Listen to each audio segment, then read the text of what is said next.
She ran to her cousin for protection. Her cousin kept her for 19 years, not as family, as a prisoner.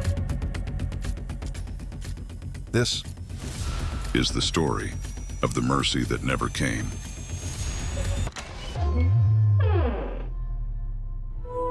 Welcome to the Judas Archives. Close the door behind you. Settle in. Some stories are better heard in the quiet. We are taught that family is the one bond betrayal can never touch, that blood means safety, that a cousin's door will always open wider than a stranger's. But history's coldest lesson is this. Sometimes the hand that locks the cage belongs to the very family you ran to for shelter.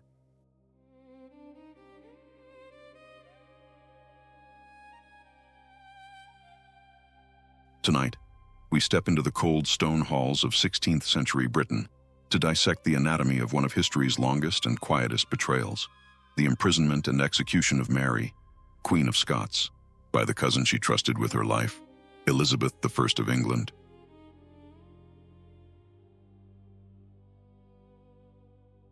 Mary had been raised in the French court, crowned Queen of France as a teenager through marriage.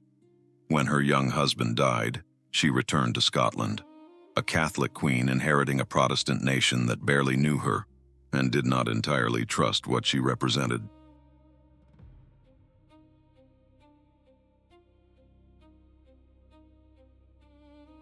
Mary married Lord Darnley, a match that seemed to strengthen her claim, but Darnley proved vain, unstable, and dangerously ambitious. Within a few short years, the marriage had curdled into something closer to a political liability than a partnership.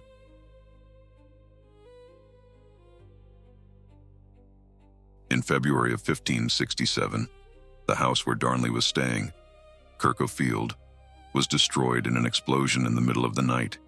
Darnley's body was found in the garden outside, strangled, not killed by the blast itself. Rumors of Mary's own involvement began almost immediately.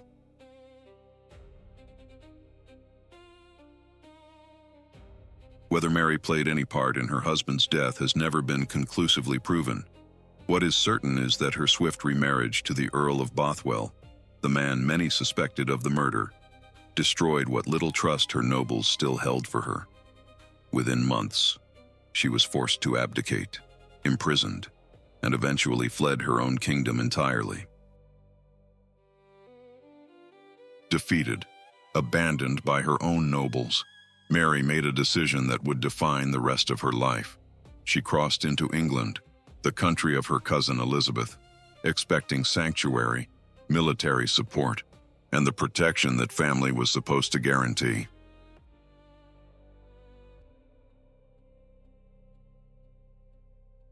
Elizabeth faced an impossible calculation.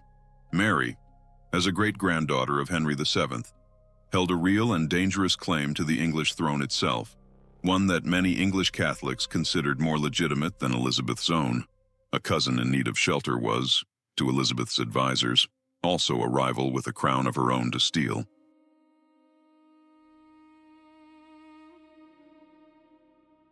Elizabeth never had her cousin arrested outright.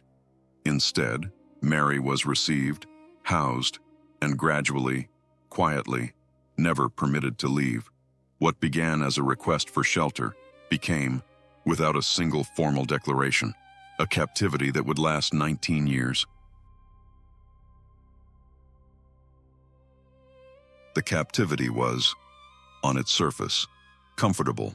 Mary was housed in manners befitting her rank, permitted servants, fine clothing, even correspondence, but every letter was watched, every visitor recorded, every small freedom carefully measured against how much of a threat she still represented. Year after year, Mary wrote to her cousin, asking for an audience, for clarity, for some acknowledgement of the family bond she still believed connected them. Elizabeth's replies, when they came at all, were careful, distant, and never once promised the freedom Mary had originally come seeking.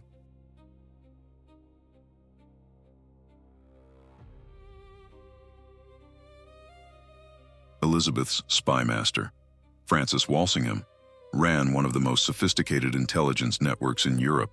He viewed Mary not as a wronged cousin, but as a permanent security threat, one that needed to be either neutralized quietly or exposed publicly beyond any doubt. Over the years, several Catholic plots emerged aiming to depose Elizabeth and place Mary on the throne instead.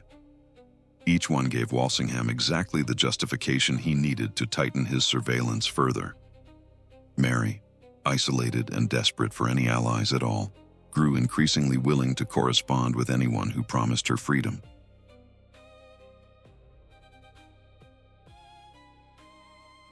A young nobleman named Anthony Babington devised a plan to smuggle coded letters to Mary, hidden inside the stoppers of beer barrels delivered to her household. Mary, after nearly 2 decades of isolation, believed she had finally found a secure channel to correspond freely. She had no idea the channel had already been compromised.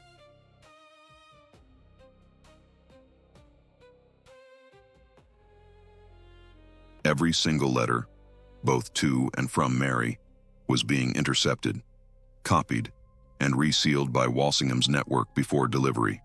The secure channel Mary trusted completely had actually been engineered by the very government holding her captive to give her enough rope to hang herself.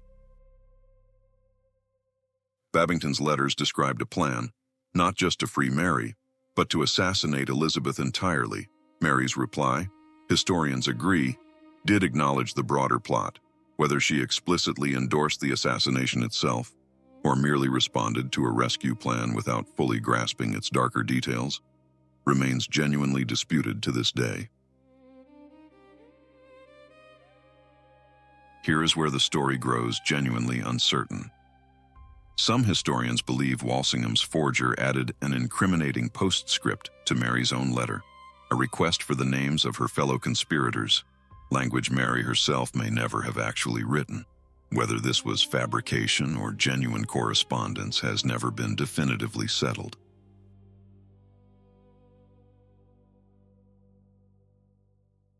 Babington and his fellow conspirators were arrested and executed. Mary's own papers were seized. For the first time in nearly 2 decades of captivity, Elizabeth's government finally had what it needed: written evidence, disputed or not, directly linking Mary to a plot against the English crown. Mary was tried before a tribunal of English lords. She was denied legal counsel, denied access to the original letters in her own defense, and forced to argue her innocence against evidence she was never fully permitted to examine. She insisted, to the end, that a queen could not be tried by another nation's law at all.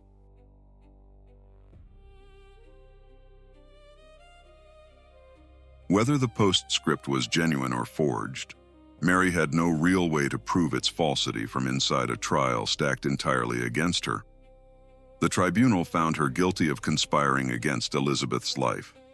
The verdict, many historians argue, had been effectively decided long before the trial ever began. For months, Elizabeth hesitated, signing a death warrant for an anointed queen, her own cousin, was a decision with consequences she understood better than anyone. She wrestled with a question that, by now, should sound familiar. Was executing Mary an act of necessary protection, or simply the fear she had carried for 19 years finally winning out?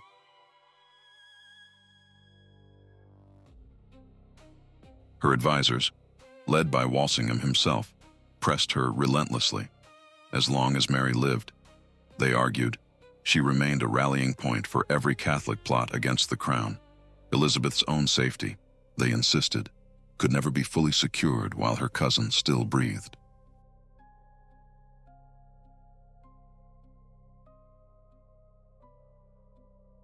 Eventually, she signed it. Later, Elizabeth would claim she never intended for the warrant to be carried out so swiftly, blaming her own secretary for acting without her final approval. Whether that was genuine regret or convenient political distance, history has never fully resolved.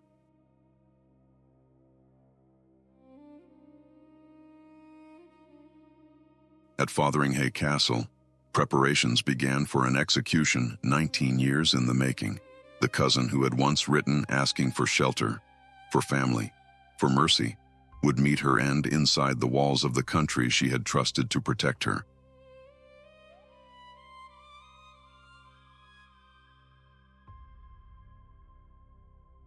On the night before her execution, Mary wrote letters to her son, to the King of France, and prayed through the night. She dressed the next morning in a black gown. Beneath it, a deep crimson petticoat, a final, deliberate statement that she died a martyr, not a traitor. She walked to the scaffold, with a composure that unsettled even those who had come to see her die. Whatever she had done, whatever had truly been written in her name, she met the end of 19 years of captivity the same way she had faced most of her life, as a queen, to the very last moment. Accounts from witnesses described the execution as difficult, requiring more than one strike. When it was finally over, her small dog, which had hidden beneath her skirts throughout, refused to leave her side, a detail that has haunted retellings of this story for over 4 centuries.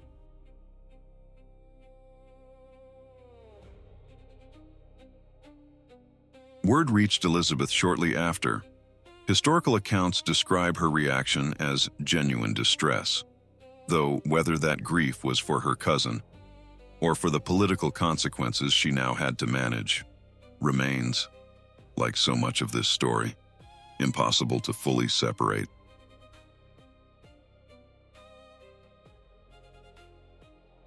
Mary's son, James, raised largely apart from her, would eventually inherit both crowns, becoming king of both Scotland and England after Elizabeth's own death, uniting the 2 thrones his mother and her cousin had spent their entire lives fighting over.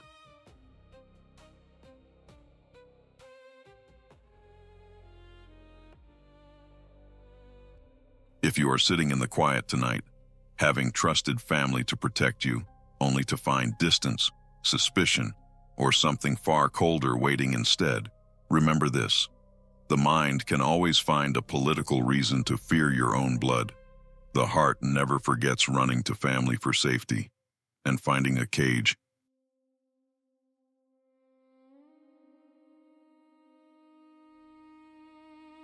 Fotheringhay Castle itself no longer stands. Little remains of the room, where a queen was executed by her own cousin's signature, a quiet, physical reminder of how completely even the most consequential betrayals can fade back into ordinary ground.